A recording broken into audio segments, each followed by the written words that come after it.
Today we're going to talk about how to use a Norse mystical practice to help design your eco-garden. If you want to honor the land, connect with your ancestors, witness the gods, all while saving Midgard, you're in the right place. Consider subscribing if you're new. Hey there, you beautiful heathen! I'm Matt Sargent. Welcome to Iwaz Initiations.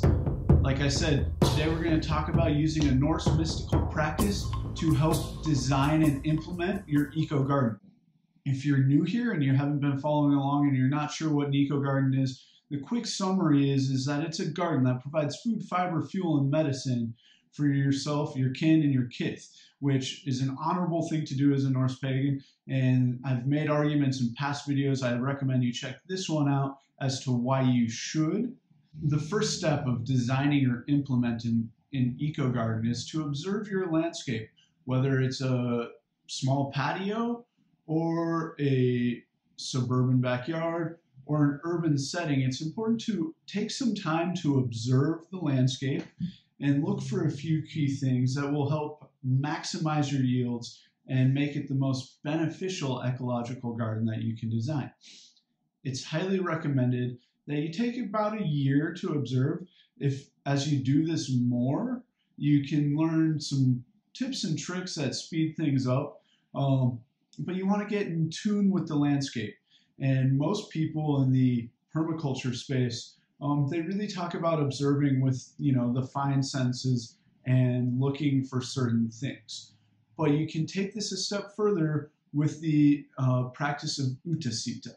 Some of the basics that you're going to want to observe over a period of time, whether it's a couple months or a year, and a year is recommended, that way you can see the landscape in all seasons. But you're going to want to look at various soil types throughout the landscape, erosion, what your water's doing, what happens after rain events, where does water collect, where does it run off, is there any way you can spread that water out across the landscape.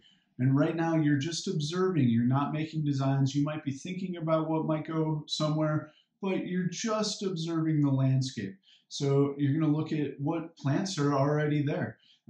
By looking at the weeds or different plants, you can tell what is going on and what might thrive there or what might need more love. A great book is When Weeds Talk. There will be a link to that in the show notes.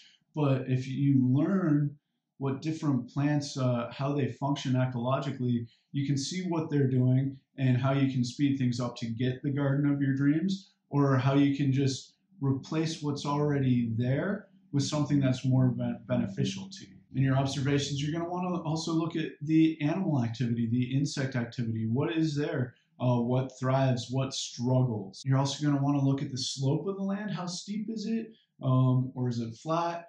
That's going to affect how you plant things and maybe how you manage water and irrigation. You're also going to want to look at aspect. Is it north facing, east facing, west facing, south facing? That'll give you a good idea as to how much available sun there is. But you're also going to want to spend some time throughout the day observing how the sun plays across that landscape. Because if you want to grow things, photosynthesis is key. And so you want to be able to maximize your available sunlight. That's just a short list of some of the things that you want to visually observe or listen to, feel. Are you hearing birds? Is there an absence of birds? But we can take this a step deeper and actually commune with the land through the practice of Utiseita. And by learning to outsit or use Utiseita, you can directly communicate with the landvatir of that area, or the landwights, as well as the life that was and is on that land.